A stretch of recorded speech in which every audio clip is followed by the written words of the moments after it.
जय गुरुदेव।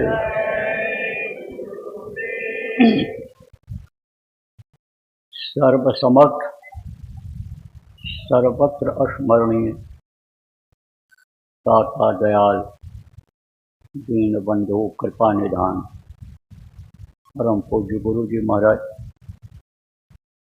उपस्थित सभी साधक सत्संगी नामदानी प्रबुद्ध नागरिक बच्चे एवं बच्चे, गुरु महाराज की अपार दया मेहर हुई और आज 9 अप्रैल 2026 को मध्याह्न बेला राजस्थान प्रांत अजमेर जिला के भिनाई देश भूमि पर सत्संग के माध्यम से आप लोगों के दर्शन का अवसर मिला।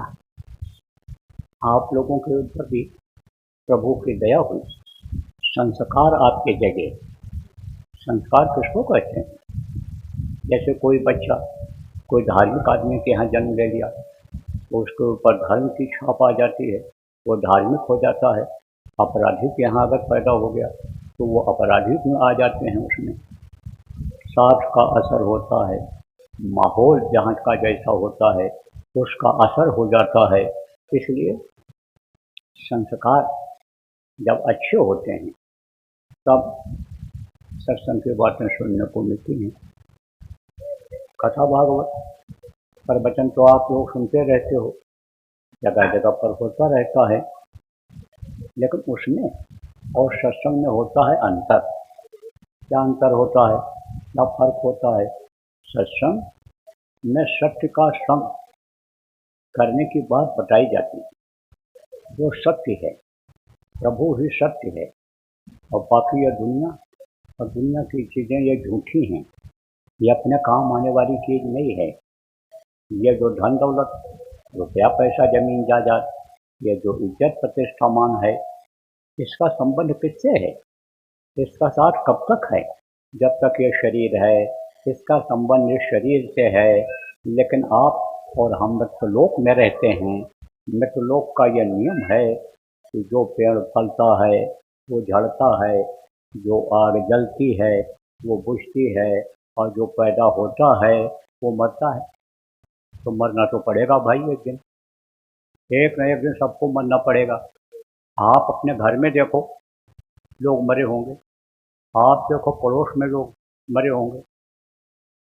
एक बुढ़िया थी, बुढ़िया, तो बुढ़िया के एक ही लड़का था, जवान लड़का, मर गया।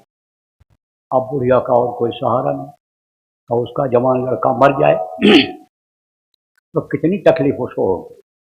तो तकलीफ में रोती चिल्लाती सिर पटकती। लेकिन अब जो मर गया वापस तो आना नहीं है।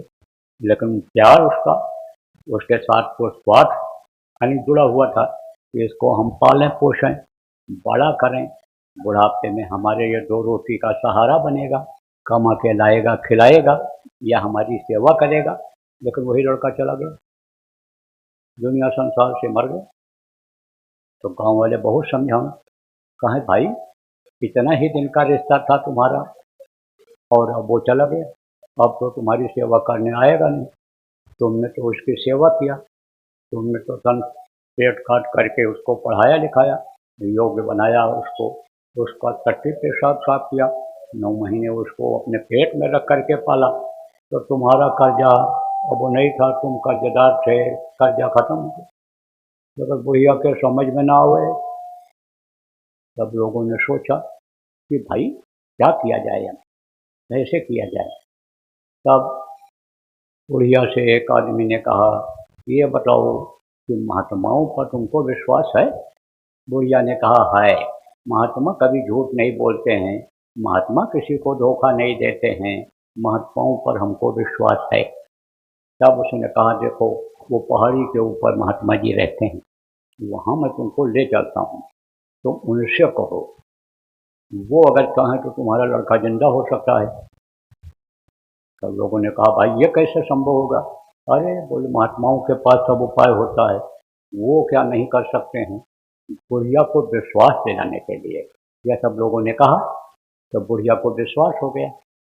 अब बुढ़िया पहाड़ पर पहुंच गई, महात्मा जी से कहा कहा मेरा लड़का खत्म हो गया। महात्मा जी कुछ नहीं बोले, फिर कहा महाराज जिंदा कर दो। अब रोवे और चिल्लाए, छटपटाए यही बोले कि हमारे लड़के को जिंदा कर दो, आप चाहो तो कर सकते हो। बोले अच्छा तुम बैठो यहीं पर। कहा भाई उसको पानी पिलाओ, जिसका गला सूख रहा है रोते रोते चिल्लाते चिल्लाते। तो उसको पानी दिया, चीनी घोल करके थोड़ी ताकत उसके अंदर आई। तब बोले देखो जिंदा की गारंटी तो नहीं है, लेकिन हो सकता है लड़का तुम्हारा जिंदा। तब कहा कि तो महाराज कैसे होगा बताओ, कर दो हमारे लड़के को जिंदा। बोले देखो कोई न कोई उपाय करना पड़ता है। जैसे कोई रोग हो गया तो खाने पीने की बदपरहेजी से रोग हो जाता है, तो दवा से में देखो ठीक किया जाता है। और जो कर्म रोग आ जाते हैं, जान अनजान में बुरा बन गया, हाथ पैर आँख कान से शरीर से बुरा बन गया, तो वो कर्म जब करते हैं तब आप ये समझो कि आदमी का काम बनता है, निर्मलता आती है, स्वस्थ होता है, शरीर रोग जाता है। तो कहा कि भाई उपाय तो करना पड़ेगा कुछ। गाँव वालों ने कहा हाँ महाराज, उपाय जो आप बताओगे हम भी करेंगे और उनसे भी कहेंगे इनके लायक होगा ये करेंगे। लड़का को महाराज जिंदा कर दो। जवान लड़का चला गया, कौन कमाएगा कौन खिलाएगा। हम लोग मान लो गांव वाले राशन पानी दे देंगे, रोटी खिला देंगे, लेकिन हाथ पैर कौन दबाने जाएगा। महाराज दया कर दो। तो महाराज ने कहा बुढ़िया से जा तो गांव में से सरसों मंग कर के ले आ थोड़ा, और उस सरसों को मैं फूक दूंगा, और फूकने के बाद लड़का तेरा जिंदा हो जाएगा। अरे बोली महाराज ताकत आ गई बुढ़िया, अभी लाती अभी ले आती। लेकिन कहा देख बुढ़िया ऐसे घर से लाना कि जिस घर में कोई मरा ना हो, मृत्यु न हुई हो। तो बुढ़िया ने सोचा तो, लेकिन कहा जाती लाती हूँ।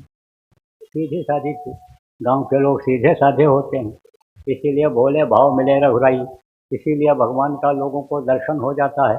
भगवान दया कर देते हैं तो भोले भाले लोगों को। आपका ये गांव है, इस गांव में धनी मानी लोग भी हैं, पढ़े लिखे लोग विद्वान भी हैं, लेकिन वो कहाँ है सुनने के लिए। पर आप आए हो, सुने हो और समझे हो, समझोगे और जो बताया जाएगा उसको करोगे तो भगवान का मिलना इस समय पर बहुत ही आसान है। आटा दाल का मिलना यह कठिन है, लेकिन भगवान जिसको सत्य कहा गया उसका मिलना आसान है। तो बुढ़िया चल दी, तो गई। सबसे पहला घर जो था, कहा माता जी हमको थोड़ा सरसों, माई सरसों दे दो, भैया सरसों दे दो। तो कहा देखो भाई, जवान आदमी बैठा था, देखो भाई कोई सरसों है तो दे दो बुढ़िया को। बोले ऐसे नहीं लेंगे, क्या बताओ आपके यहाँ कोई मरा तो नहीं है। मैं कहा है मरा नहीं, अभी कहाँ मरा कोई। बोले पहले कभी मरा हो।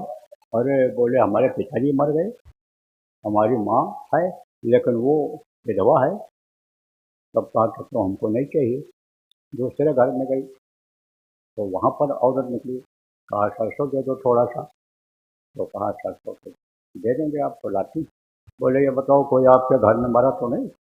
अरे बोली हमारी सास मर गई अभी। मरा तो नहीं, ये कैसे कहते नहीं मरा। ऐसे ही कई घरों में गई और जहाँ गई, जहाँ जहाँ गई वहाँ यही जवाब मिला कि मरे। तो प्रेमियों ये जो संसार है दुनिया, ये एक दिन छोड़ना पड़ेगा, है ना। ये क्या है, मिथ्या है। देखो शंकर जी पार्वती को उपदेश कर रहे थे, तब वो ये कह रहे थे, जब समझा रहे थे, बता रहे थे, प्रवचन करते थे, समझाते, सत्संग सुनाते रहते थे पार्वती को। पार्वती भी बैठ जाती थी, कहती थी कुछ अच्छी बात बताओ, सत्संग सुनाओ। आप लोगों को भी चाहिए बच्चे, आपके पति धार्मिक हो, जो भी धार्मिक हो, उससे कुछ न कुछ धर्म की बातें पूछते रहना चाहिए। तो उपदेश कर रहे थे तो कह रहे थे कि पार्वती ब्रह्म सत्यम जगत मिथ्या, वही सत्य है, यह सब झूठा है, केवल एक वो पार ब्रह्म, वो जो है वही सत्य, सब वही सत्य है, उसी का यह सब पसारा है। तो जिनकी जानकारी जहाँ तक रही है वो बताएं। उनकी जानकारी जो है एकदम तक रही है, वो बताए हैं, पार ब्रह्म तक नहीं रही, ये पानी पार ब्रह्म तक ही रही है, सुने थे, देखे नहीं थे। तो अब आप ये समझो प्रेम कि तत्व हरि भजन जगत सब सपना, क्या कहा शंकर जी ने कि तत्व हरि भजन, हरि किसको कहा उन्होंने, वो जो हमेशा हरा भरा रहता है, वो न दुबला होता है न पतला होता है, वो न सूखता है और न वो छोटा बड़ा होता है। आदमी का कद छोटा हो जाता है, गोरा काला हो जाता है, जहाँ जैसा माहौल होता है। ये जीवात्मा जब दूसरे शरीर में जाती है तो जहाँ का माहौल होता है वैसा शरीर बन जाता है, लेकिन वो जैसे थे ऐसे ही हैं, हमेशा हरे भरे हैं। तो मैं कहा हर भजन, हर का प्रत्येक का भजन करना ये शक्ति है। और बाकी ये जगत क्या है, ये किसी के काम न आया है न किसी के काम आएगा। तो कहते हैं ना, क्या लेकर तू आया जग में, क्या लेकर तू जाएगा, और सोच समझ ले रे मन मूर्ख, आखिर पछताएगा। तो कुछ लेकर नहीं जाना है, सब कुछ यहीं छूट जाएगा। यह बात आपके समझो, जगत मिथ्या है, कुछ नहीं है। तो अब सत्य कौन है, परमात्मा है। तो आप कहोगे भाई जब तक हम परमात्मा को देखें तब तक हमको कैसे मालूम होगा कि परमात्मा है और वो सत्य है। तो ये जो सत्संग है और सत्संग से जो ये बातें हैं, इनको आप सुनोगे, समझोगे और जो बताया जाएगा करोगे, सत्संग सत्य का संग करोगे जब, तब आपको सत्य का दर्शन हो जाएगा, प्रभु का दर्शन हो जाएगा। अब देखो प्रेम, कोई चीज किसी को बताई तो वो जंगल ऐसा है या वो पहाड़ ऐसा है, हरा भरा है, खुशबूदार फूल हैं, लेकिन वहाँ जब आप नहीं गए तो आपको विश्वास हो न हो कि ये सत्य बोल रहे हैं कि झूठ बोल रहे हैं। और आजकल तो झूठ बहुत बोलते हैं, आजकल तो झूठे लेना, झूठे देना, झूठे भोजन, झूठ चबैना, झूठ बोल करके पैसा चले जाते हैं, झूठ बोल करके इज्जत पा लेते हैं, झूठ बोल करके लोगों को फंसा दे जाते हैं, झूठ बोल करके और बहन बहू बेटियों के साथ थोड़ा कर्म कर डालते हैं। तो अब आप ये समझो कलयुग का यह असर है। इस कलयुग में जल्दी विश्वास होना बड़ा मुश्किल हो जाता है लोगों को, लेकिन जब कोई चीज़ आप सामने देख लो तब आपको विश्वास हो जाएगा, क्योंकि देखे बिन न हुए प्रतीति और बिन प्रतीत हो नहीं प्रीति। लेकिन कब देखोगे, जैसे कभी आप नहीं गए कश्मीर, कभी नहीं गए उधर पहाड़ों पे, जहाँ की सुंदरता लोग आते हैं तो यहाँ पर वर्णन करते हैं, और कोई कहा चलो हम आपको ले चलते हैं दिखा लाएंगे, तो उसका जब साथ करोगे तो ले जाएगा दिखा लाएगा, तब सत्य की आपको सत्य का भान हो जाएगा कि ये बता रहा है कि इस तरह से झरना बह रहा है, इस तरह से यानी वहाँ का यानी पेड़ पौधा है, ऐसा पहाड़ी है, ऐसे लोग रहते हैं, तभी तो विश्वास होगा। तो ये तो जब बाहर से देखा जाता है तब पता चलता है। ऐसे ही प्रभु का जो दर्शन होता है वो इन बाहरी आंखों से नहीं होता। इस जो यानी चर्म चक्षु जिसको कहा गया, इस शरीर में जो दो आंखें हैं इनसे उनका दर्शन नहीं होता है। इस शरीर को जो चलाने वाली शक्ति है, जिसको जीवात्मा कहा गया, परमात्मा के अंश जीवात्मा, ईश्वर अंश जीव अविनाशी जिसको कहा गया, उसमें एक आंख है। तो वो जब खुलेगी तब दर्शन होगा अंतर में, लेकिन उस आंख को आप देख नहीं पा रहे हो, उस न तो आंख को देख पा रहे हो और न जीवात्मा को देख पा रहे हो, न प्रभु का को देख पा रहे हो आप। लेकिन विश्वास फलदायकम कहा गया, जब विश्वास करोगे तब आपको वो फलदायी होगा। तो आज आपको बताया जाएगा, यानी समझो प्रभु के दर्शन का सबसे सीधा सरल रास्ता। देखो प्रेमी, मनुष्य शरीर ये जो मिला है, ये किराए के मकान की तरह से ही मिला है।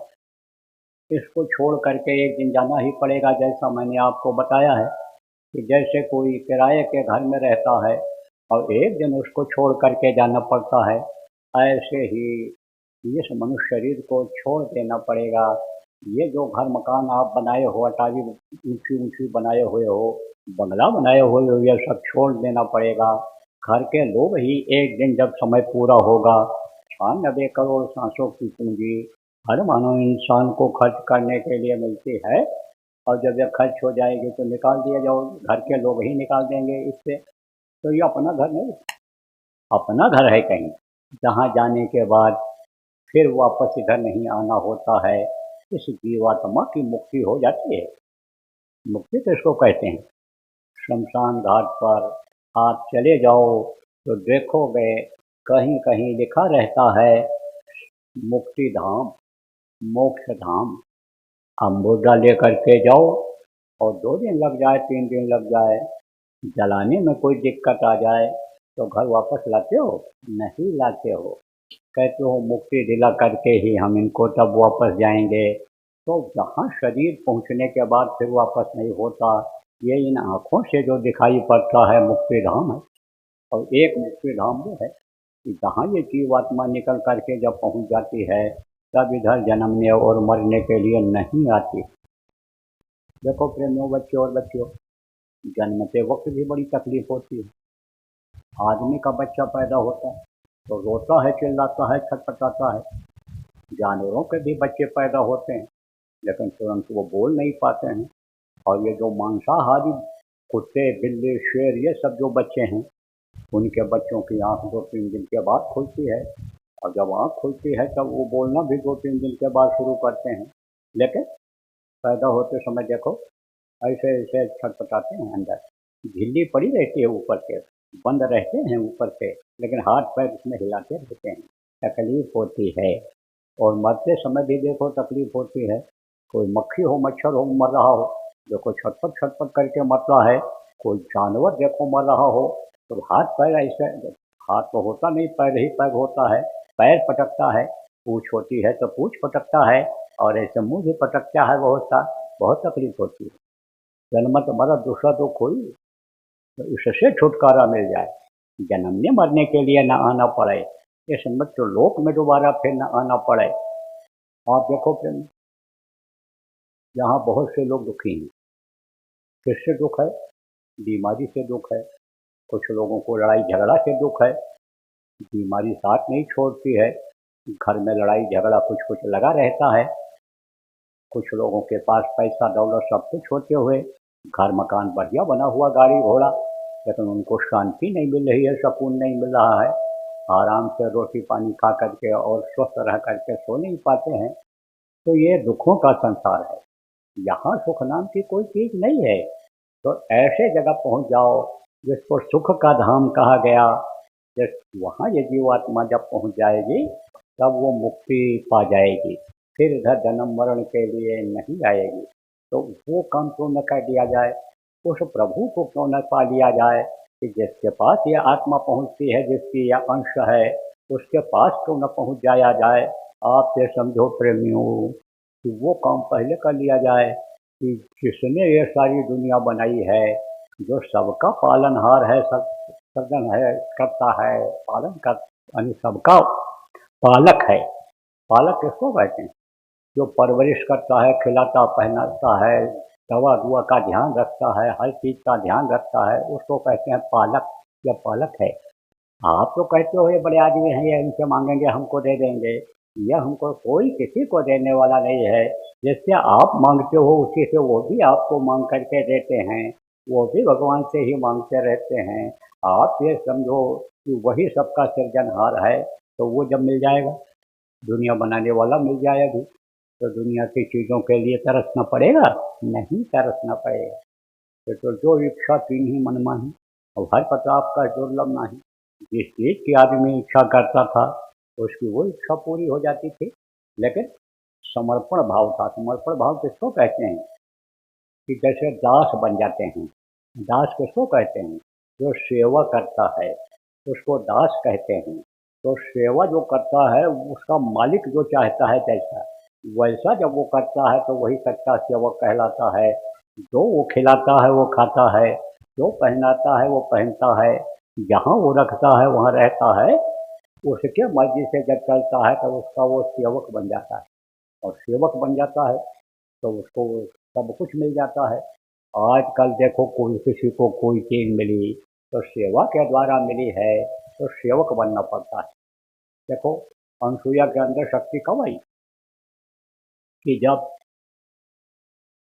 आप समझो पति की सेवा किया, एक है धर्म एक व्रत नियम, और काय वचन मन पथ पद, काय वचन मन पद पद से, एक है धर्म एक व्रत नियम, काय वचन मन पद पद प्रेम। पति के पैर से ही उसको प्रेम था, सेवा करती थी। तो उसके जो पति थे अनसुईया, वो लोग साधना करते थे, उनके अंदर में शक्ति थी, उनकी आत्मा ऊपरी लोकों में जाती थी, और जब ये आत्मा ऊपरी लोकों में जाती है तो इसमें ताकत आ जाती है। तो अपने लिए भी वो काम आता है और दूसरों के लिए भी वो काम आता है, जो उसकी सेवा करता है उसके भी काम आता है। तो सेवक थी अपने पति की, तो उनकी शक्ति से उसने, यानी समझो कि छोटा छोटा बच्चा ब्रह्मा विष्णु महेश को बना दिया था। जो पढ़े लिखे लोग हो, आपको याद होगा, धार्मिक लोग हो जो धार्मिक किताबों को पढ़ते हो, प्रवचन सुनते रहते हो, आपको मालूम, तो शक्ति वो आ जाती है, मनुष्य में ही शक्ति आती है। और वही जब अच्छा काम करता है तो वही भगवान हो जाता है, उसी को लोग भगवान मानने लगते हैं, उसी की पूजा करने लग जाते हैं। जैसे राम भगवान, कृष्ण भगवान, जैसे महावीर भगवान, जैसे बुद्ध भगवान, जैसे तमाम भगवान ऐसे हैं, परशुराम भगवान, कई भगवान हो गए। लेकिन यह सब मनुष्य शरीर में आए, और जो मनुष्य शरीर में आते हैं उनके अंदर केवल उसी समय तक शक्ति रहती है। बाद में उनका नाम लेने से आप ये समझो शक्ति का इजहार दूसरे के अंदर नहीं हो सकता है। ये सार्वभौमिक सत्य है, ये हमेशा सत्य रहा है और सत्य रहेगा। सत्य हमेशा रहा है और सत्य सत्य ही रहेगा। तो अब आप इस बात को समझो कि आप जो है उस काम को क्यों न कर लो। तो कहोगे भाई कैसे वो काम होगा, भगवान का दर्शन इस मनुष्य शरीर में कैसे होगा। जब कोई उपाय बताने वाला मिलता है तब होता है, उपाय बताने वाला। नहीं तो इस वक्त पर देखो, गृहस्थी से इतना पकड़ है लोगों को, पति को पत्नी से प्रेम, बेटे से प्रेम, पति को भाई से, पिता से, माँ से, सबसे प्रेम, और औरत को भी इसी तरह से प्रेम है, बच्चों को भी परिवार में ही प्रेम है, और धन दौलत और रुपया पैसा, सोना चांदी और जमीन जायदाद से सबको प्रेम है, सबको लालच है। तो ये जो लालच पैदा हो गया इस समय कलयुग में, ज़्यादा इच्छाएं आदमी की अनंत हो गई। 10 बीघा जमीन है 50 बीघा हो जाए, 50 बीघा है 100 बीघा हो जाए, 100 बीघा है तो 1000 बीघा हो जाए, एक घर है 2 घर 3 घर हो जाए, एक दुकान है 4 दुकान। ये जो लालच बढ़ गई, इससे आदमी का फसाव बढ़ गया। बंधन में तो बांधा था उसने, केवल इस शरीर को बंधन में बांधा था, लेकिन ये जो परिवार का बंधन बांध पाल लिया, जिससे और जकड़ गए, और पत्नी आ गई तो दूसरा बंधन लगा, लड़का पैदा हो गया तीसरा बंधन हो गया, लड़के के लड़का पैदा हो गया चौथा बंधन हो गया। हर मकान एक बनाना चाहिए, 4-6 बना लिया, अब उसकी भी रंगाई पुताई देख रेख वो भी जरूरी हो गया। ये दुकानें, एक दुकान है 4 दुकान खोल लिया तो अब उसका भी बंधन, तो बंधन में जकड़ते चले जा रहे, बंधन में जकड़ते चले जा रहे हो। तो बंधन से मुक्ति कैसे होगी, जब कोई मिलेगा बंदी छोर। बंदी छोर किसको कहा गया, अभी आपको समझाता हूँ।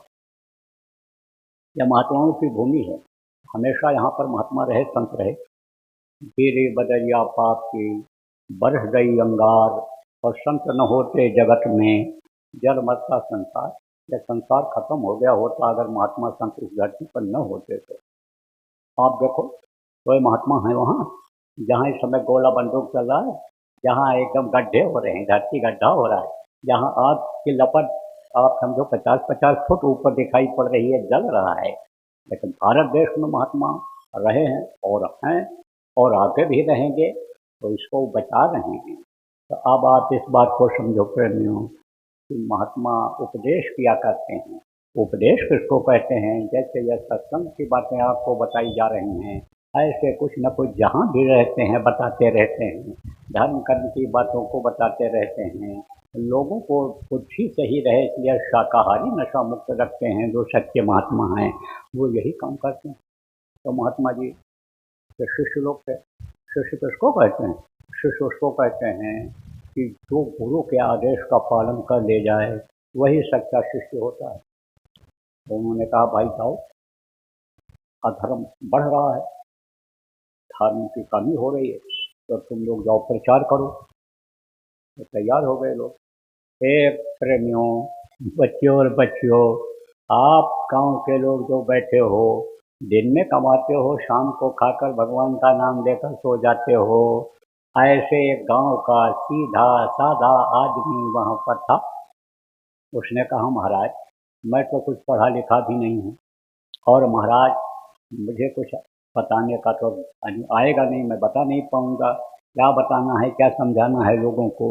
लेकिन मेरी ये इच्छा है कि मैं भी प्रचार करूं, ये अच्छी बातें जो आप बता रहे हो इसको लोगों तक पहुंचाऊं, लोगों को अच्छा बनाऊं, शाकाहारी नशा मुक्त लोगों को बनाऊं, ईश्वरवादी लोगों को बनाऊं। आप तो समझो, ये कहोगे ईश्वरवादी क्या है, गांव के लोग अभी बता दें बीच में। देखो, जैसे इस समय कहते हैं कि इनमें जातिवाद बहुत है, तो जातिवादी होते हैं, एरियावादी होते हैं। जैसे कहीं दूसरी जगह हैं अजमेर के लोग आपके जिला के, और अजमेर के लोगों का फेवर करें, जिस कुर्सी पर हैं या जिस जगह पर हैं नियम कानून का न पालन करें, तो कहते हैं भाई ये एरियावादी हैं, ये भाषावादी हैं। जैसे कहीं कहीं पर देखो भाषाएं अलग अलग हैं, तो ये भाषावाद है। आप समझो नक्सलवाद, आप समझो कि माओवाद, ये सब बात चल गए। तो ये जो दुनिया की बातें आप समझो जानते हैं, करते कराते हैं, तब वो क्या कहलाते हैं, वो दुनियावीवादी कहलाते हैं। ऐसे जो ईश्वर के बारे में जानकारी करते हैं, जैसे ये देखो जो भी बाद में फंसते हैं वो सीखते हैं कि कैसे बाद का असर लोगों पर डाला जाएगा। ये जो अपराध करते हैं, बंदूक चलाते हैं, सीखते हैं बंदूक कैसे चलाया जाएगा। ऐसे ही ईश्वरवादी किसको कहते हैं, ईश्वरवादी उसको कहते हैं कि जो ईश्वर के बारे में जानना चाहता है और ईश्वर के बारे में जानकारी करके समझो उनसे प्रेम करना चाहता है, वो ईश्वरवादी कहलाता है। तो महात्मा जी का शिष्य था, उसने कहा महाराज मैं तो प्रचार करना चाहता हूँ, मेरी तो हार्दिक इच्छा है, तो आप हमको बताओ कैसे हम प्रचार करें। तो बोले अच्छा जा। अब देखो एक ही बात में उसको समझो कि ताकत दे दिया। तब आदेश इस चीज का दे देते हैं महात्मा, वैसा ही अगर करने लग जाए तो उसके समझ में सब आ जाता है। आज नहीं तो कल आ जाएगा, देर सवेर जिसको कहते हो आ जाता है। तो कहा कि जा तू, महात्मा जी ने कहा जा तू प्रचार कर, जाना दरवाजे दरवाजे पर, तो कहना गुरु बंदी छोड़, गुरु बंदी छोड़, गुरु बंदी छोड़। गया दरवाजे दरवाजे बोलने लगा। तो उसी गांव में एक तोता एक पिंजरे में बंद था। तोते ने कहा भाई हमारा बंधन कैसे छूटेगा ये बताओ, गुरु बंदी छोड़ तो कह रहे हो, लेकिन हमारा ये बंधन कैसे छूटेगा, हम तो गुरु तक पहुंच ही नहीं पाएंगे, तो हम कैसे छूटेंगे, हम तो छूटेंगे तब तो तुम्हारे गुरु का उपदेश सुन पाएंगे। तब बोला ये तो भाई हमको नहीं मालूम है, तो जाओ तुम गुरु से पूछ के हमको बताना। अब वो आदेश का पालन करता रहा। जब शाम को लौटा तो गुरु जी बैठे हुए थे, एक आदमी से बात कर रहे थे, आश्रम के आदमी से। तो जब गया तो प्रणाम किया, देखा गुरु जी ने, तो सबसे पहले उसने सोचा कि लाओ मौका अच्छा है, गुरु जी बैठे हैं, हंसी खुशी में हैं, पूछ लें इनसे। तो कहा गुरु जी, तो उसने एक सवाल किया, कहा ये बताओ कि हमारा बंधन कैसे छूटेगा, हम तो पिंजरे में बंद हैं। सुनते ही गुरु जी ऐसे गिर गए और बेहोश हो गए। काफी देर तक बेहोश रहे। दौड़े लोग आए, कोई हवा करने लग गया, कोई मुंह धोने लग गया, कोई कुछ, सब परेशान। उस आदमी से पूछा भाई क्या हो गया, तुमसे तो अच्छी अच्छी बातें ही कर रहे थे, अच्छे खासे बात कर रहे थे, क्या हुआ। तो उसने कहा धीरे से कि इसी ने कुछ कह दिया, बस गुरु जी बेहोश हो गए। और अंदर अंदर तो आग बबूले हो गए उसके प्रति। अब ये और घबरा गया, अब तो ये कुछ नहीं गुरुए का ध्यान कर रहा है कि गुरु जी आप ही अपनी तकलीफ को दूर करोगे तो तकलीफ दूर होगी। अब वही प्रार्थना करने लग गया, एक बार आँख खोल दो, आप बोलने लग जाओ, हमारा ये कलंक छूट जाए, गुरु महाराज दया कर दो हमारे ऊपर। थोड़ी देर के बाद, एक आधा घंटा के बाद गुरु जी ने आँख खोल दिया। जब गुरु जी ने आँख खोला तो उठ गए और हंसने बोलने लग गए, जैसे रोज रहते थे ऐसे रहने लग गए। तो खाए पिए और अपना सो गए भजन भाव करके। और ये बेचारा डर गया, और रात को तो ये लोग कुछ बोले नहीं, और गुरु जी को अगर सुबह कुछ हो गया तब तो फिर ये हमको मार ही डालेंगे आश्रम वाले। सुबह सुबह जल्दी ही निकल गया, कहा हाँ खोज तो पहाड़ हो, जब सामने नहीं रहेंगे तो सब झंझट टल जाएगा। जैसे आपको बताया गया बच्चों और बच्चियों कि घर में अगर किसी को गुस्सा आ जाए तो चुप हो जाओ, न चुप हो पाओ तो टल जाओ, न टल पाओ तो आप जो नामदानी हो, आपको बताया गया भजन करना, आज नए लोगों को बता दिया जाएगा कि कपड़ा डाल करके कान में उंगली लगा करके बैठ जाओ, आंख बंद करके, न उसकी तरफ देखो आप कि क्या इशारा कर रहा है, और न सुनो उसकी बात को, तो झगड़ा चल जाएगा कि नहीं चल जाएगा। गुस्सा ये क्या होता है? आग होता है। ये यानी समझो आग भी बुझती है, फला सो झरा और बड़ा सो बुताना, जो आग जलती है वो बुझती है। आप समझो गुस्सा भी ऐसे शांत हो जाता है।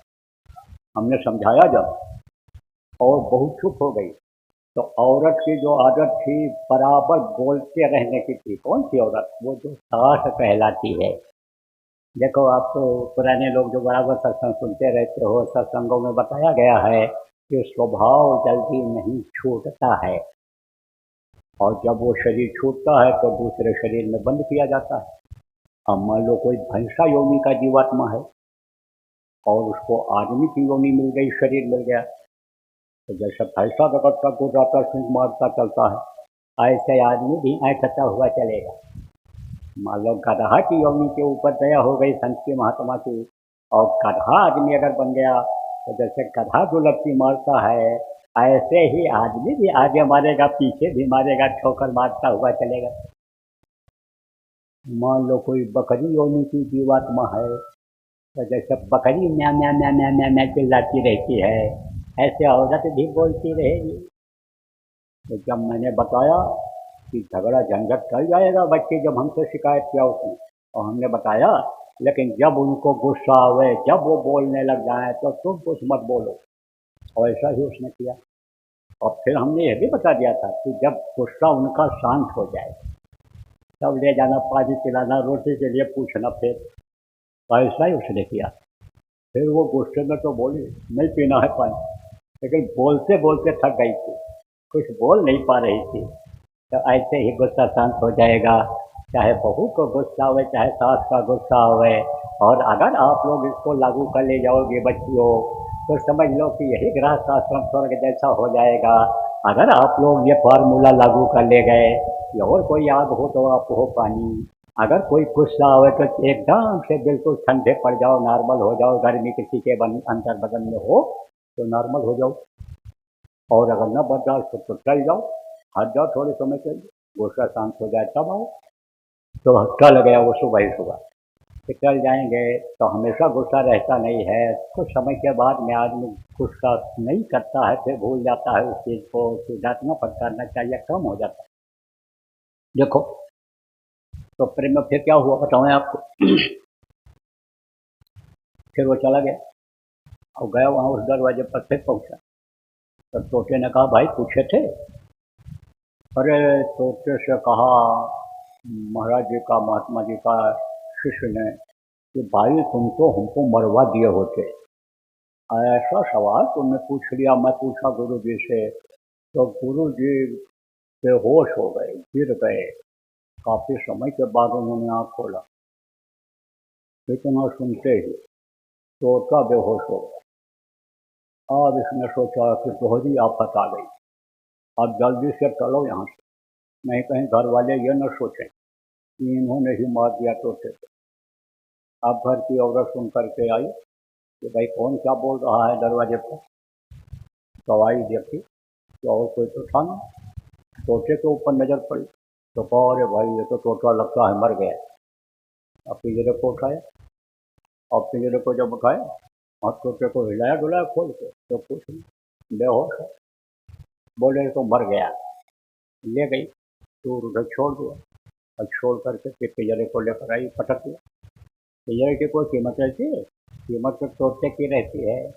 जैसे यह तोता जो बोल रहा है, हम आप बोल रहे हैं, इसके बोली बंद होते ही, निकलते ही इसकी कोई कीमत रह जाएगी पिंजरे की? इसके अंदर यह जीवात्मा बैठी है जो बोलवा रही है, दिखा रही है, सुनवा रही है, हाथ पैर हिला रही है। ऐसे ही समझ लो बच्चे और बच्चियों। तो पिंजरा तो फेंका उसने, और तोता ने जब देखा, थोड़ा आँख खोला, देखा, कहा कोई नहीं है, बुड़ुक बस उड़ गया, गया बैठ गया पेड़ के ऊपर।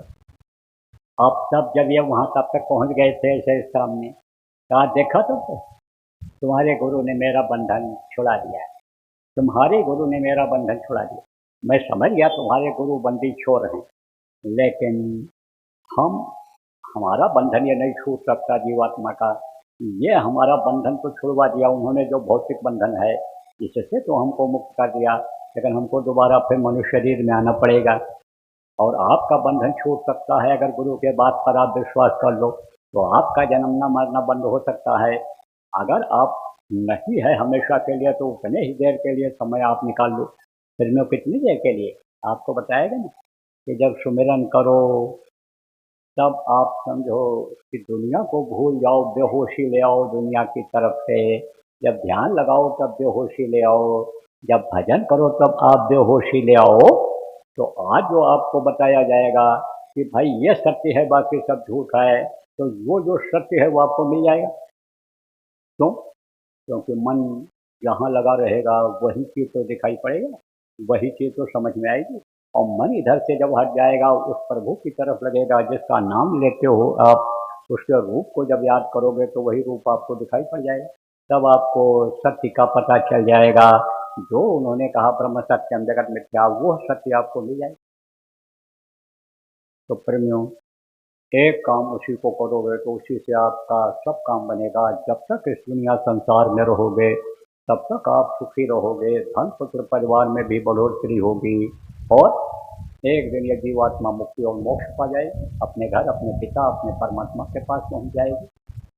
कहोगे भाई ये कैसे होगा जो नए लोग आ पाए हो? आपको उपाय बताया जाएगा। उपाय कौन बताता है? उपाय बताने वाले इसी धरती पर रहते हैं, जो महात्मा संत सदगुरु कहलाते हैं, वो उपाय बताते हैं, हमेशा रहते हैं। आपको बताया, वही समरथ गुरु सत्य गुरु कहलाते हैं, वही सदगुरु कहलाते हैं, वही स्पिरिचुअल मास्टर और वही मुर्शिद कामिल कहलाते हैं। महात्माओं अन्य लोगों ने उनका तरह तरह से नाम रखा है। अब आप ये समझो प्रेम, वो इल्म देते हैं, आध्यात्मिक ज्ञान कराते हैं, आध्यात्म की पहचान कराते हैं, सत्य से मिलवाते हैं, वो गुरु अलग होते हैं। और ये दुनियावी गुरु अलग होते हैं, जिसको जहाँ तक की जानकारी होती है वहाँ तक का भेद बताता है। जैसे 5 दर्जा पढ़ाने वाले मास्टर को कहो कि 8 दर्जा का पढ़ा दो, 12 दर्जा पढ़ा करके लड़के को हमारे पास करा दो, नहीं करा सकता है। तो विद्या गुरु और आध्यात्म गुरु। विद्या गुरु किसको कहते हैं? जो यह काम सिखाते हैं, खेती का काम सिखा दिया, बढ़िया खेती करने लगे, आमदनी अच्छी होने लग गई। दुकानदारी का टैक्स सिखा दिया, दुकान अच्छी चलने लग गई। नौकरी के बारे में बता दिया, इस तरह से मिल जाएगी तुमको। पढ़ाई लिखाई करा दिया, अच्छा पढ़ लिख ले गए, अच्छे वहदे पर चले गए। तो यह सब क्या कहलाते हैं? विद्या गुरु। और आध्यात्मिक गुरु, जहाँ का जीव तहाँ पहुँचावा, परमात्मा की अंश जीवात्मा, इसको परमात्मा तक पहुँचाने का जो उपाय बता देते हैं, वो आध्यात्मिक गुरु कहलाते हैं। ऐसे गुरु हमेशा रहे हैं इस धरती पर।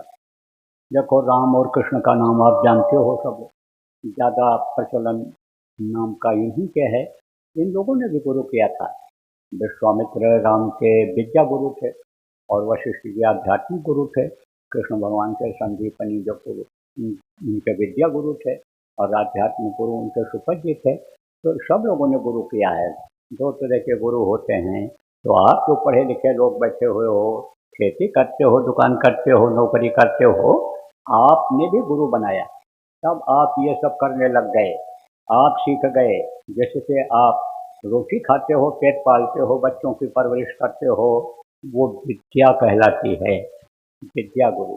और एक आध्यात्मिक गुरु होते हैं, जहाँ का जीव तहाँ पहुँचाया, तो ये भी हमेशा रहते हैं। देखो, ये हमारे गुरु महाराज, ये जिनकी तस्वीर लगी हुई है, फोटो लगा हुआ है, ये आध्यात्मिक गुरु थे। और गुरुओं की यह परंपरा रही है, संतों की यह परंपरा रही है कि जब वो जाने लगे हैं तो किसी न किसी को कह करके गए, बता करके गए कि अब ये भगवान के ऐसे नाम को बताएंगे कि जिसके लिए गोस्वामी जी ने कहा, कलयुग केवल नाम आधारा और सुमिर सुमिर नर उतरे पारा। कलयुग योग यज्ञ नहीं जाना, एक आधार नाम गुण गाना। जिसके लिए उन्होंने कहा, राम न सकहीं नाम गुण गाई, कहना करो में नाम बढ़ाई। वो नाम, आदि नाम ये बताएंगे, अधिकार दे करके जाते हैं, पावर दे करके जाते हैं। तो वो नामदान जब देता है, उसके मुंह से जब सुन लेते हैं तो वही फलदायी हो जाता है, उसी का फल लोगों को मिलने लगता है। तो आप बैठे हो इसमें, गुरु महाराज को याद होगा पुराने लोगों को, गुरु महाराज कहकर गए थे, मेरा नाम बता कर गए थे, यह है उमाकांत तिवारी, ऐसा खड़ा करके बताया था मंच के बगल में। ये नए लोगों को नामदान देंगे, पुरानों की यह संभाल करेंगे, दोनों काम करने में मैं लगा हुआ हूँ। पुराने लोगों को भी समझाता रहता हूँ कि भाई जय गुरुदेव नाम पर विश्वास करो, आपको विश्वास नहीं होता है, ये जान बचाने वाला नाम है, काम बनाने वाला नाम है, सुख शांति देने वाला नाम है। यह समझो कि भरा हुआ है, हर तरफ से हर गुण से भरा हुआ है, यह वक्त का जीत आजाद का नाम है।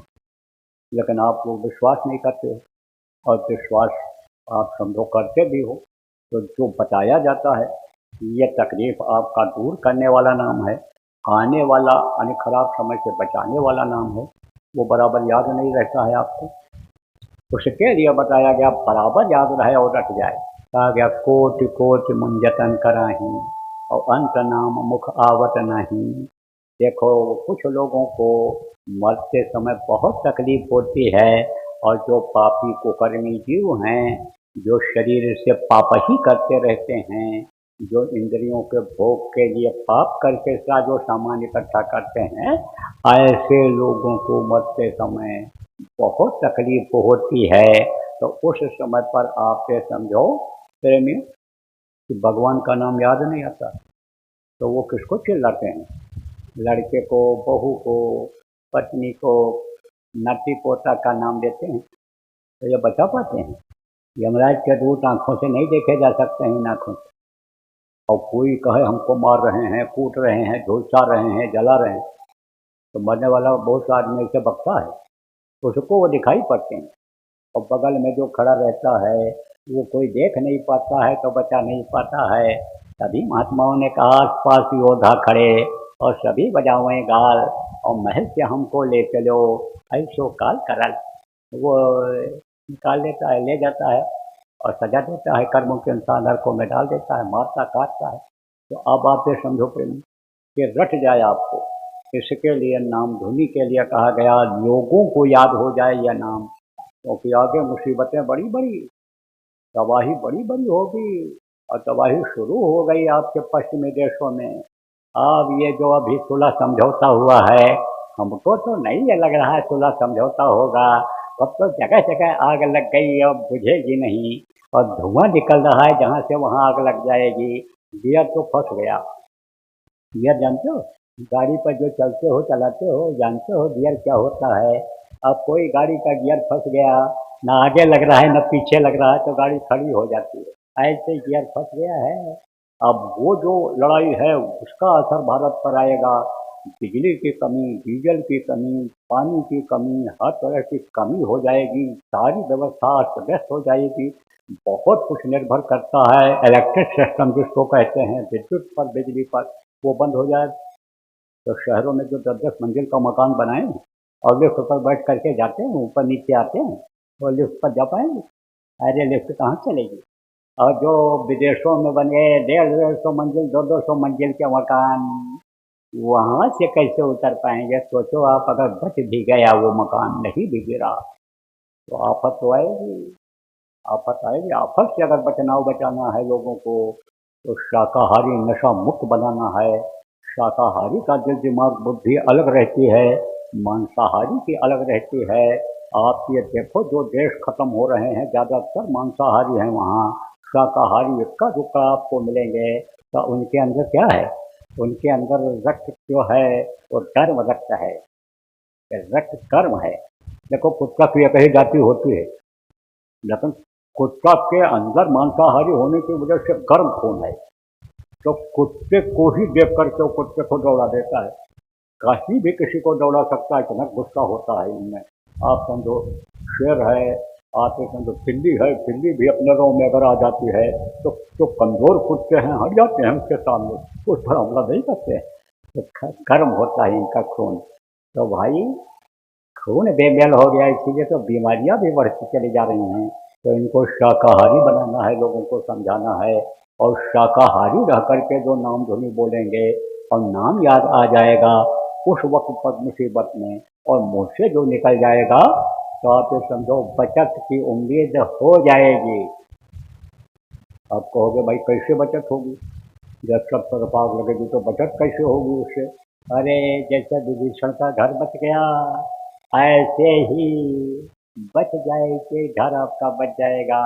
जैसे प्रहलाद बच गए, जैसे ध्रुव बच गए, ऐसे ही बचत हो जाती है। बचत हो जाएगी। बचत अनित करने वाला भी, अनित विनाश करने वाला भी बचत करा देता है। अब आप कहोगे भाई कैसे बचत हुई होगी विभीषण के घर की? वैज्ञानिक दृष्टिकोण से आपको बता रहा हूँ, साइंटिफिक पॉइंट ऑफ व्यू से। क्या? अरे उधर कुछ किया ही नहीं होगा इन्होंने। तो सोना में कहीं आग अंदर प्रवेश करती है? सोने के घर बने हुए थे उस समय तक, सोना खाली तपता है, गर्म होता है बाहर। और उधर पूछ ही नहीं किया होगा उन्होंने। जिधर पूछ किया होगा अंदर से गर्मी गई होगी वही तो जलेगा। अंदर क्या रहता है? कपड़ा रहता है और सामान जलने वाला रहता है।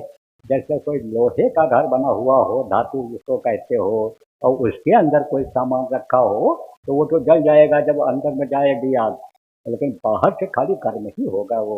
तो उस देखो जैसे आपके यहाँ राजस्थान में पत्थर की दीवारें बनती थी, अब भी बनाते हैं बहुत से, तो मोटी रहती है। तो पत्थर की क्यों बनाते थे यहाँ पर? एक तो पत्थर मिल जाता आसानी से, नंबर दो बात यह है कि गर्मी असर उतनी नहीं करती है, गर्मी ज़्यादा पड़ता है इसलिए उसके अंदर गर्मी ज़्यादा प्रवेश नहीं करती है। तो बचा दिया उन्होंने। किसने बचाया? हनुमान जी ने। चारा नगर निमिष एक माही, एक विभीषण कर घर नहीं, क्योंकि उधर पूछ ही नहीं किया उन्हें। छोड़ दिया कि अरे ये तो भगत होगा, जो लंका में राम नाम अपने घर पर लिखे हुए है वो तो भगत होगा। आपको बताया गया था कि भाई अपने अपने दरवाजों पर जय को जो नाम लिख दो, वो आंधी आफत से आपको बचाएगा। लेकिन कहीं सुनते हो, मानते हो? कोई मानना चाहिए। आप जो बात बताई जाए उसको मान लोगे, समय से अगर मान लोगे। देखो ठंडी दबाने को होता है, कह दिया जाता है भाई अब इंतजाम कर लो ठंडी से बचने का, इस साल ज़्यादा ठंडी पड़ेगी, और इंतजाम कर लेते हो, गर्म कपड़ा खरीद लेते हो, रजाई बनवा लेते हो, कंबल बनवा लेते हो, तब ठंडी से बचत हो जाती है कि नहीं हो जाती है? अब जब ठंडी पड़ने लग गई, कंबल खरीदने लग गए, तब तक पता चला रह ही नहीं गया, तब भी क्या? तब क्या करोगे? ठिठुरोगे। ऐसे ही समझ लो। तो देखो प्रेमियों, मोटी बात समझो कि जय गुरुदेव नाम से ध्वनि बोलो और लोगों को बुलवाओ, जगह जगह पर आपका अमर शिविर और जय गुरुदेव नाम शिविर लगाओ।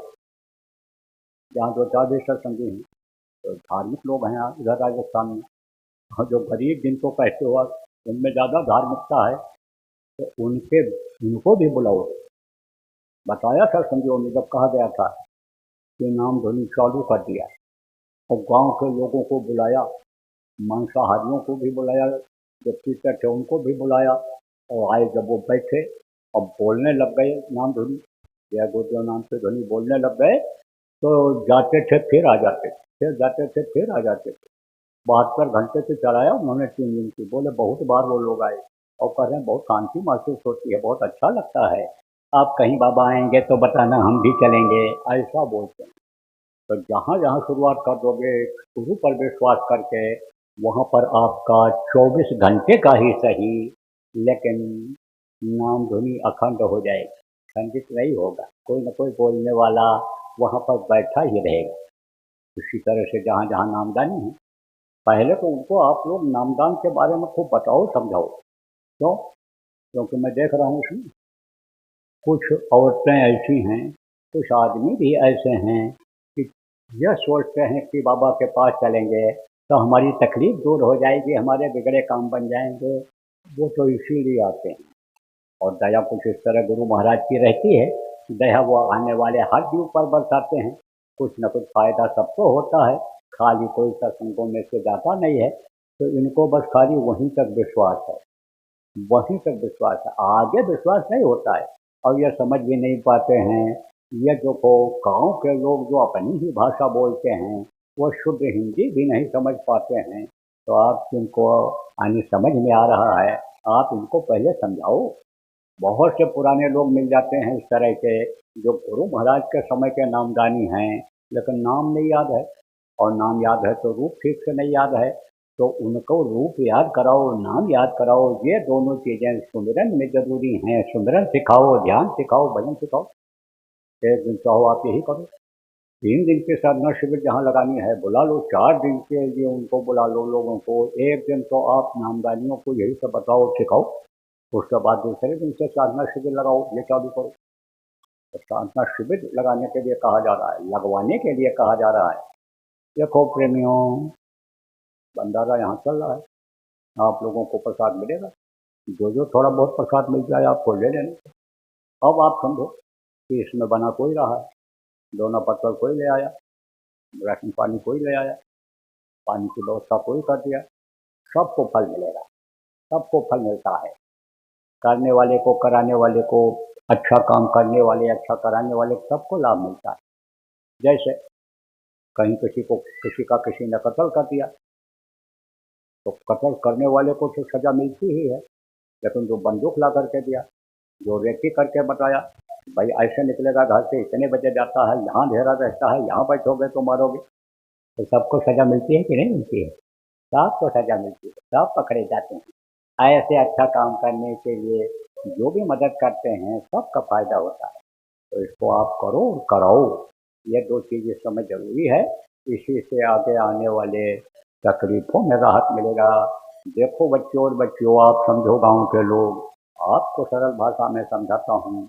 दैहिक दैविक भौतिक ये ताप होता है। दैहिक दैविक भौतिक ताप इसको कहा गया है। अब दैहिक तकलीफ क्या होती है? जैसे बीमारी आ गई, खांसी खुरना आने लग गया, दस्त हो गया, दैहिक तकलीफ। और भौतिक तकलीफ क्या है? और राजा के पास पैसा खत्म हो गया, लड़ाई में हथियार मंगा लिए, सब हथियार खत्म हो गए, पैसा बैंक में जमा था आपका, उसको ले लिया और नियम कानून लागू कर दिया, कोई बोल नहीं सकता है। आप समझो कि वो राजा का दुख हो गया। अंधेरा कर दिया, लाइट नहीं मिल रही है। कुछ जिम्मेदारी बनती है राजा की, जिम्मेदारों की क्या बनती है कि प्रजा सुखी रहे, खाने पहनने की दिक्कत ना हो पावे, लेकिन वो ध्यान नहीं दे रहे हैं और काम में लग गए। तो वो क्या है? वो भौतिक तकलीफ है। दैहिक भौतिक और दैहिक और भौतिक और दैविक तकलीफ क्या है? दैविक तकलीफ है कि बीमारियां फैल गई, फैलेगी अभी बीमारी। आपने क्या देखा? भागेंगे लोग घर छोड़ छोड़ करके, कहाँ जाएंगे? नदियों के किनारे, जंगलों में जाएंगे कि जहाँ लोग न रहें, ज़्यादा की चोट की बीमारी लगे, ऐसी ऐसी बीमारियां आएंगी। तो ये क्या है? ये दैविक दुख है। दया उसको जिसको कहते हो, भगवान जिसको कहते हो, वो सजा देंगे। इसमें बहुत तरह की तकलीफें आएंगी। तो इन तकलीफों में बचत होगी आपकी जब आपको बताते हैं विश्वास के साथ करोगे, लेकिन रट जाएगा जब आपको तब करोगे, जब जानकारी हो जाएगी सुमिरन ध्यान भजन की कि किस तरह से करेंगे, तब बचत होगी। तो आगे तबाही बड़ी बड़ी बड़ी बड़ी तबाही होगी, बड़ी मुसीबतें आएंगी। इसलिए जितने भी नामदानी हो, पुराने लोग हो, गुरु महाराज ने कहा है पुरानों की संभाल करेंगे। उसी के अंतर्गत हम आपको कहते हैं कि 100 मर्जों की एक दवाई। अब सुमिरन ध्यान भजन करो मेरे भाई, इसमें लगो। अब ध्यान में तरक्की हो, आपको कुछ दिखाई पड़े, भजन में तरक्की हो, आपको कुछ दिखाई पड़े, उसके लिए सुमिरन करना जरूरी होता है। सुमिरन में जिनके नाम को लो, उनके धनियों को याद करो, ये काम करना रहेगा। और शाकाहारी रहना, गलती मत करना, किसी भी पशु पक्षी का मांस पेट में मत डालना। और जो नए लोग आए हो नामदान देने के, आपसे भी यही कह रहा हूँ कि इस काया पुटी को साफ रखना, इस मानव मंदिर को गंदा मत करना, इसके अंदर किसी भी पशु पक्षी का मांस आप मत डालना। आप समझो कि हमारी तरफ से प्रार्थना स्वीकार करो आप कि हाथ जोड़ कर विनय हमारी, तजो नशा बनो शाकाहारी। ऐसे नशे का सेवन आप मत करना कि जिससे होश में न रह जाओ। कोई बीड़ी पी ले, हुक्का पी ले तो होश में रहता है, लेकिन कोई शराब पी ले, कोई गांजा अफीम भांग का सेवन कर ले, तमाम नशीली गोलियां जिनको खा खा करके जवान लोग अपनी जिंदगी बर्बाद कर दे रहे हैं, अपना भविष्य खराब कर दे रहे हैं। ऐसे नशे का सेवन आप मत करना, इसको त्याग दो आप। ऐसे नशे का त्याग कर दें, तब आप ब्रह्म में विचरण करने लायक हो जाओगे। इसको ब्रह्मचारी कहा गया है। आप समझो, हाथ जोड़ कर विनय हमारी, तजो नशा बनो शाकाहारी। छोड़ो व्यभिचार, दूसरे औरत के साथ बुरा कर्म मत करना, दूसरे पुरुष के साथ बच्चियों बुरा कर्म मत करना। आवाज नहीं आ रही? अरे भाई क्या हो गया? देखो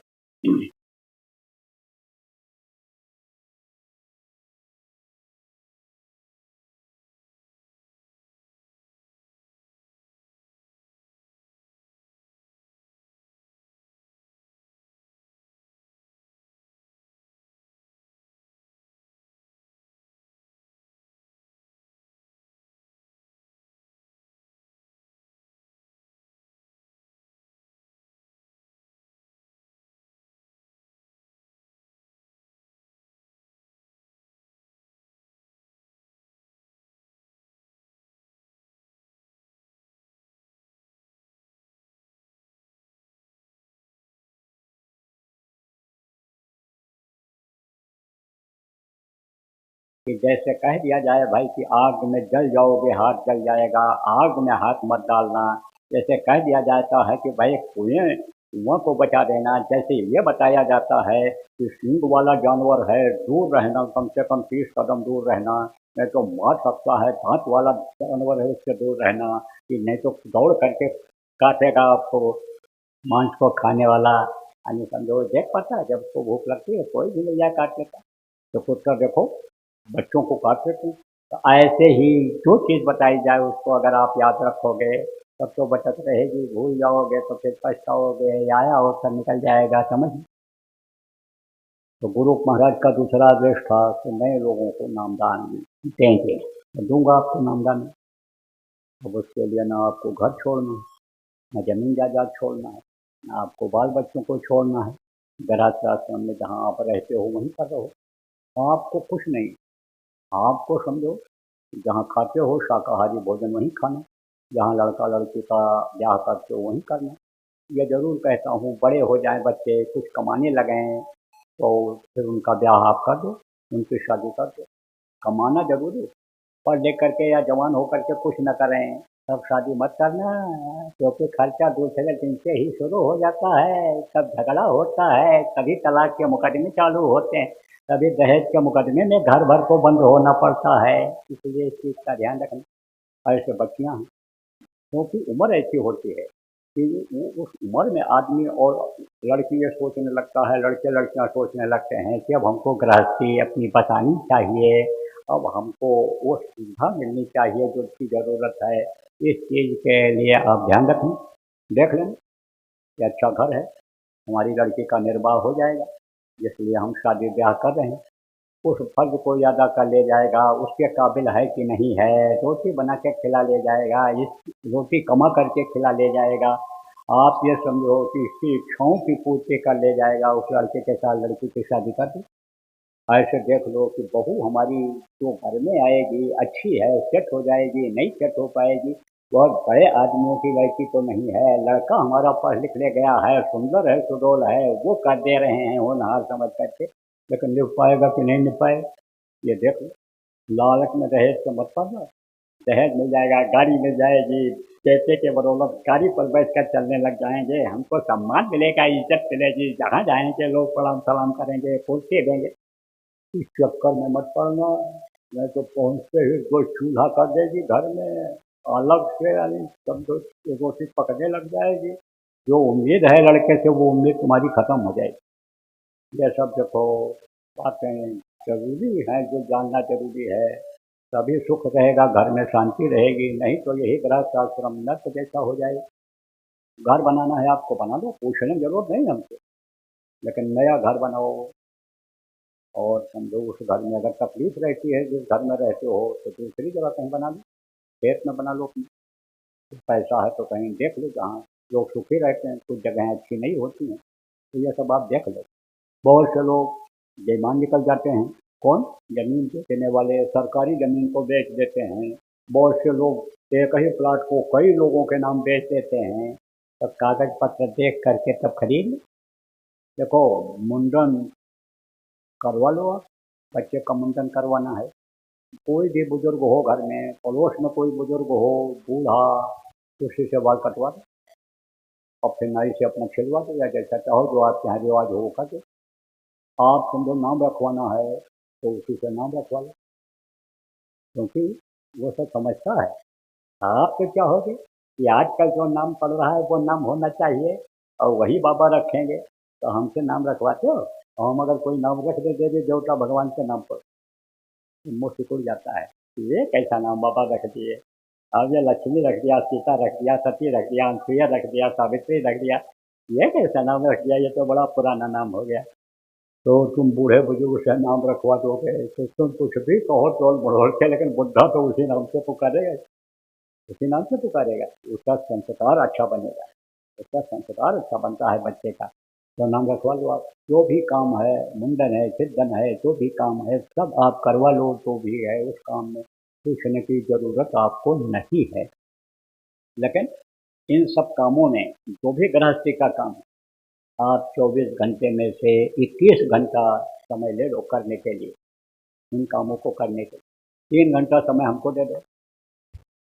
और हमको समय की जरूरत नहीं है कि हम पैर दबवाएंगे, आपको बुलाएंगे, हम कोई अपना काम कराएंगे। और बुलाएंगे भी कहीं, अगर बुलाएंगे भी, आदेश भी आएगा, तो इसलिए आएगा कि आपके कर्म जल्दी कट जाएं। तो पिछले जन्म के कर्म, तो इस जन्म में कर्म हाथ पैर आँख कान से मुँह से बन जाते हैं, तो उसको कटवाने के लिए सेवा करवा देंगे। जैसे अभी भंडारा होने जा रहा है, कहाँ होने जा रहा है? गुरु महाराज के नाम का जो आश्रम है, बाबा जय गुरुदेव आश्रम उज्जैन में, वहाँ पर गुरु महाराज का वार्षिक भंडारा होगा, साल में जो एक बार होता है। तो ऋषि को तो आप मासिक भंडारा करते हो सब जगह है, लेकिन एक भंडारा जो सबका भंडारा है वहाँ गुरु महाराज के नाम का है, वो अभी होने जा रहा है अगले महीने 13, 14, 15 मई को। अब उसमें जो आप आ जाओगे, आपको ज़्यादा फल मिलेगा। वो लोग जो समय से आएंगे, वो आपके लगाए हुए टेंट में रहेंगे, आपके पानी की व्यवस्था को पिएंगे जो बनाओगे, लैट्रिन का उपयोग करेंगे, लैट्रिन जो आप बनाओगे, तो उनके कर्मों में से भी कुछ अच्छे कर्म आपको मिल जाएंगे। आप ये समझो, जो भी आप झोली में कुछ डाल देते हो, जो भी गोलक में आप डाल देते हो, कितना हम खर्च करेंगे? हमको तो रोटी लगोटी से मतलब है, और कितना हम खा डालेंगे। देखो, जिसमें ज़्यादा पैसा खर्चा होता है, जैसे शराब है, 10-10 हज़ार रुपया, 50-50 हज़ार रुपया की बोतल शराब मिलती है, उसको तो हम पीते नहीं। और आप ये समझो कि और कोई ऐश आराम में जिसमें खर्चा होता है, वो तो हमको करते नहीं, तो कितना खर्चा डालें? तो हमको तो उसकी जरूरत नहीं रहती, हम तो सब अच्छे कामों में ही खर्च करा देते हैं, इन सब कामों में जिसका उसी के लिए करा देते हैं, जिसके लिए जरूरत है वहीं सब करा देते हैं। गुरु महाराज के मंदिर बन रहे हैं, कहाँ बन रहा है? आपके राजस्थान में जालौर में बन रहा है, आपके मध्य प्रदेश में इंदौर में बन रहा है, आपके समझो राजस्थान हरियाणा में राजस्थान का बॉर्डर है, आप समझो 10-15 किलोमीटर के बाद लग जाता है हरियाणा, वहाँ बावल में बन रहा है। तो वो मंदिर जो बन रहे हैं, वहाँ जब लोग पूजा उपासना करते हैं, ध्यान लगाएंगे, भजन करेंगे, जब आगे तरक्की होगी तब उसका फल मिलेगा। किसको मिलेगा? अरे जो इस समय सेवा करने जाते हैं, जो सेवा धन की दे करके सहयोग कर रहे हैं, मन लगा करके जो उसको बनवा रहे हैं, सबको फल मिलेगा। तो प्रेम में आपको देता हूँ नए लोगों को नाम, आप विश्वास के साथ करोगे तो आपको फायदा होगा। अभी जो आप सीख पाओ सीख लो, और नहीं तो अभी आपको बाद में ये लोग बता देंगे, पुराने लोग आपको बता देंगे। देखो, एक छोटा सा आश्रम आपका यहीं बन गया है, जगह कम पड़ेगी, आप लोग चाहोगे तो बड़ी जगह भी हो जाए।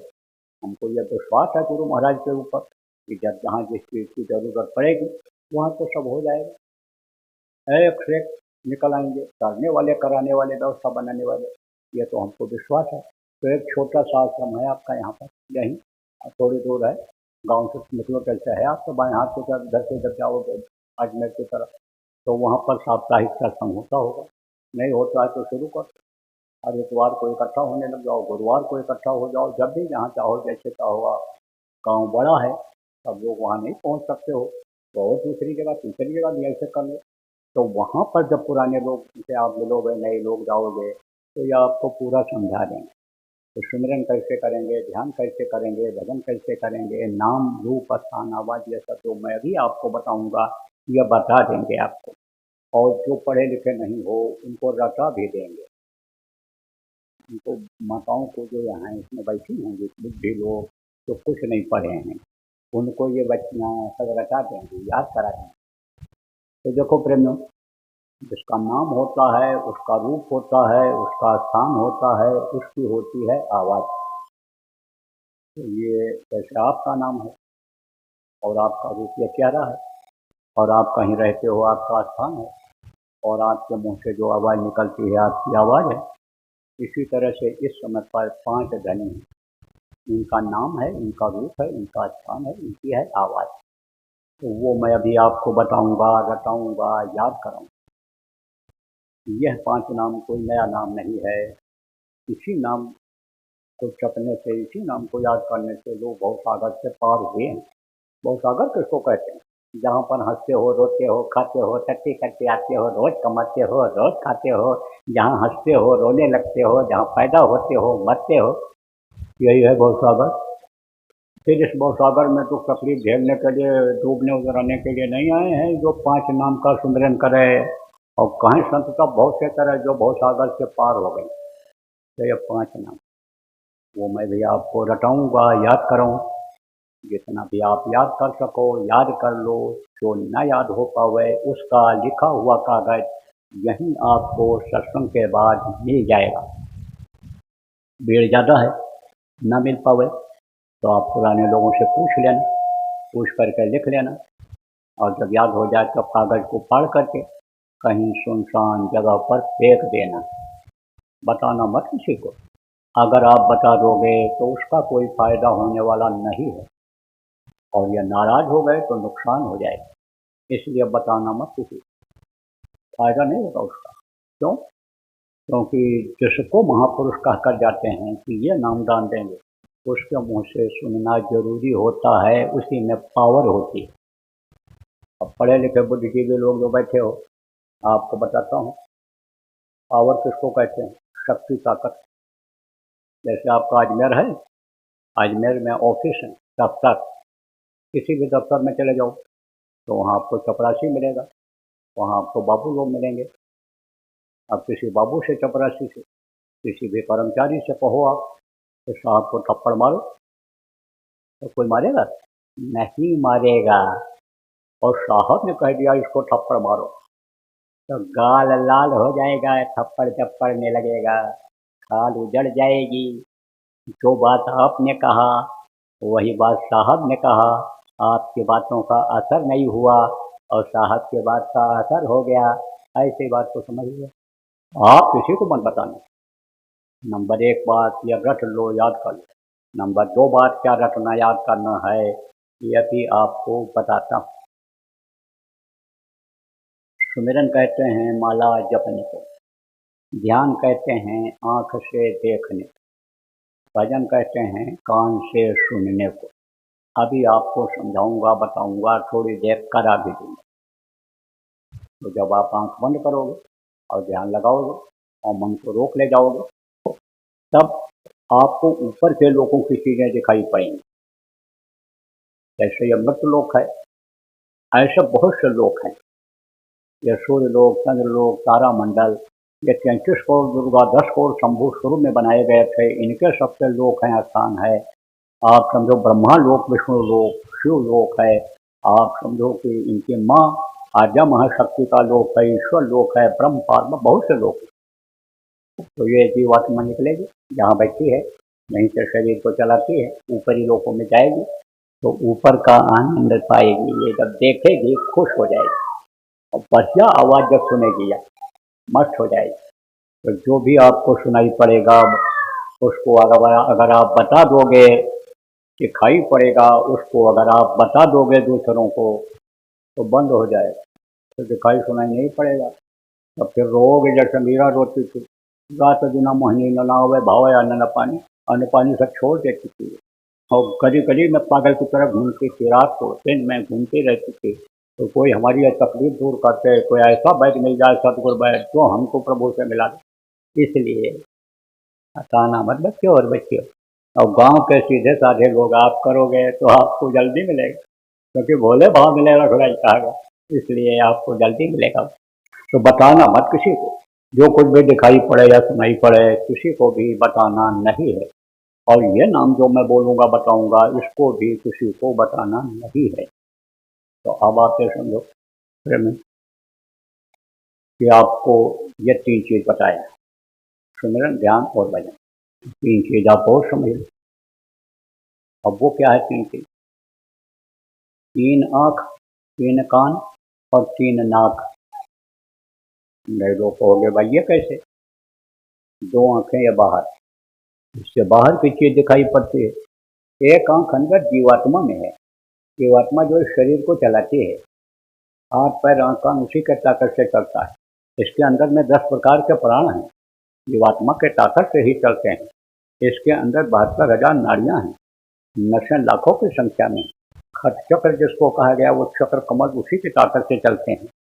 और जीवात्मा जब नीचे से निकलती है, खिंचाव होता है आखिरी वक्त, तो यही कमल जो खिले हुए हैं यही ऐसे मुरझा जाते हैं, नीचे की तरफ हो जाते हैं। तो जीवात्मा में एक आँख है और 2 आँखें बाहर है। बाहर की आँख से बाहर की चीज़ दिखाई पड़ती है और अंदर जीवात्मा की आँख से ऊपरी लोगों की चीज़ें दिखाई पड़ती हैं। और 2 कान ये बाहर है, इससे बाहर की आवाज़ सुनाई पड़ती है। और ये कान अंदर जीवात्मा में है, उसे अनाहत वेदवाणी आकाशवाणी सुनाई पड़ता है। कैदी आवाज़ जिसको फकीरों ने कहा, साउंड जिसको कहा स्पिरिचुअल मास्टर ने, वो सुनाई पड़ता है। गुरु साहबानों ने सचवाणी कहा, सत्यवाणी कहा है। उन्होंने आप समझो घेरा कहा है इसी को।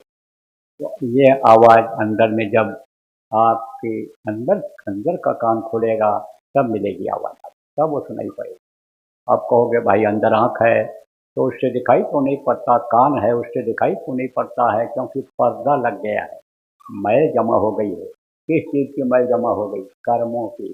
जैसे कान में मैल जमा हो जाती है सुनाई नहीं पड़ता है, और मैल को हटा दो सुनाई पड़ने लगेगा।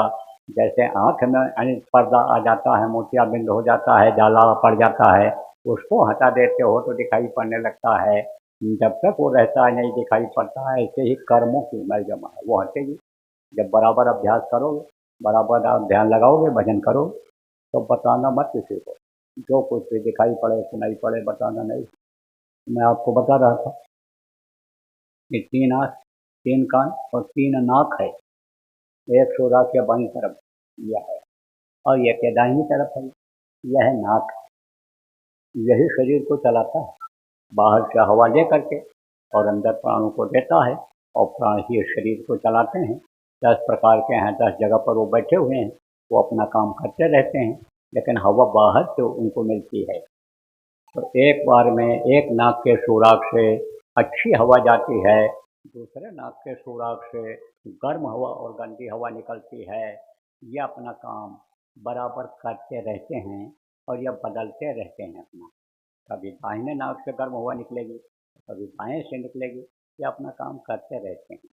तो अब आप समझो ये कभी भी बंद नहीं करते। आप कुछ भी करो, खाओ पियो सो, लेकिन ये अपना काम बंद नहीं करते हैं। हाथ पैर आँख कान ये काम करना बंद कर देता है, लेकिन ये नाक काम बंद नहीं करता। तो अब आप समझो कि 3 आँख 3 कान 3 नाक, सुमिरन ध्यान भजन 3 कीजिए, और 5 नाम 5 रूप 5 स्थान 5 अन्य समझो आवाज़ के बारे में मैंने आपको बताया। अब आपको दूंगा नाम दान। बैठ जाओ, मारो पास। जो लोग खड़े हो इधर आ जाओ, जगह है आगे की तरफ, यहाँ बैठ जाओ। पीछे जगह नहीं है, छाया नहीं है, तो यहाँ छाया है, बैठ जाओ। पीछे वाले आ जाओ, घूम तो बैठ जाओ। आदर के साथ सम्मान के साथ ले लो नाम। जो जो नाम मैं बोलूँगा आप लोग बोलना, और जब मैं बोलना बंद कर दूंगा तो आप भी बोलना बंद कर देना, फिर आपको समझाऊंगा। बैठो, मान लो पालतू मार के बैठ जाओ। आँख और कान खोल दो, आँख और कान खोल दीजिए। इसको कहते हैं भजन। इसी तरह से बराबर भजन करते रहें। तो एक प्रार्थना होगी और उसके बाद यह कार्यक्रम संपन्न हो जाएगा। तो प्रेमी, गुरु महाराज का भंडारा आ रहा है।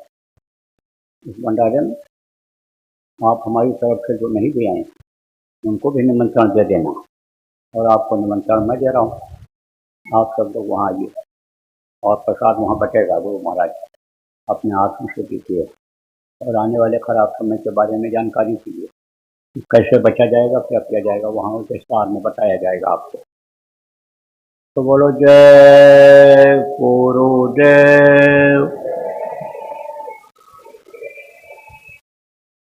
निहार के नजर करो मेरी ओर, निहार के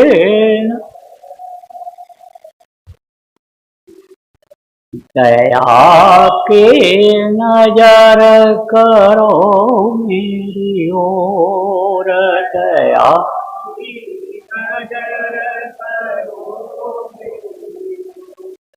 निश दिन तुम्हें निहारूं सतगुरु, निश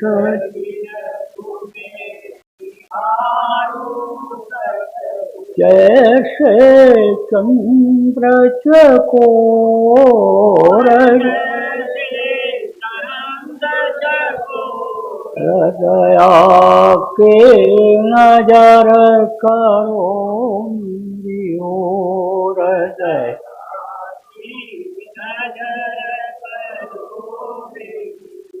जानू कौन भूल हुई तन से,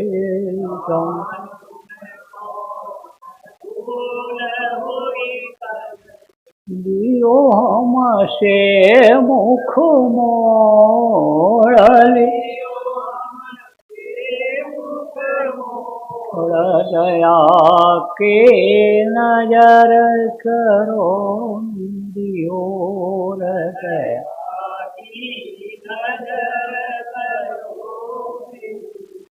बालक जानी चूक विसरावो,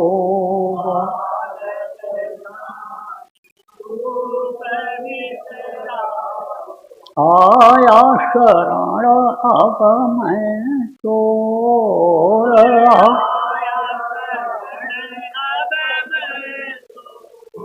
दया के नजर करो मेरी ओर,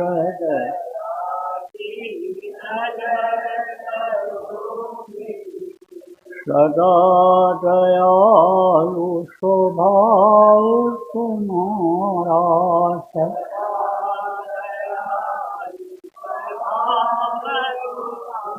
मेरी बेरिया कसब कठोर में,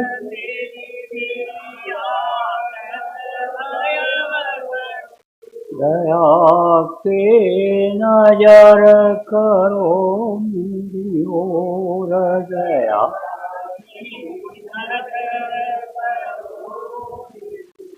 शरणागत की लाज न राखो,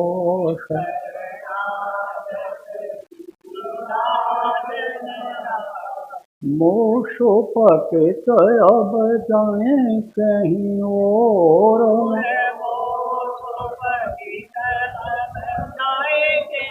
दया के नजर करो मेरी ओर,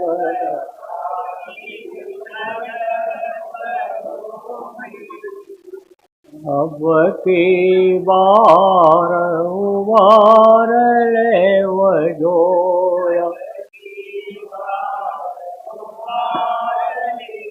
फिर न दरब पग यही मग और, फिर न दया के नजर करो मेरी ओर, दया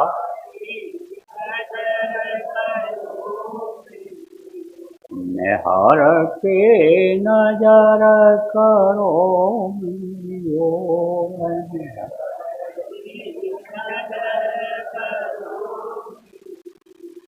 जय गुरुदेव, जय गुरुदेव, जय गुरुदेव, जय गुरुदेव, जय जय गुरुदेव,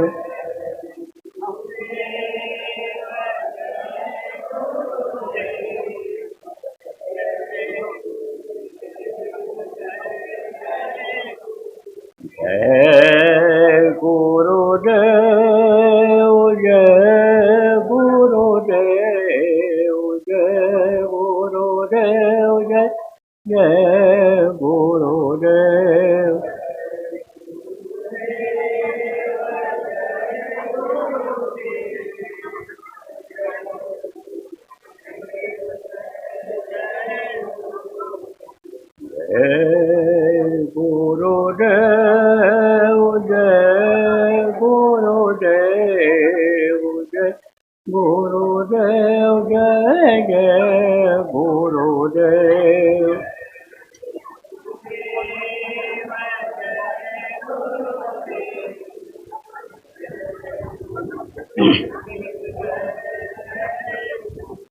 अच्छी तरह से नाम धनी बोलना रहेगा।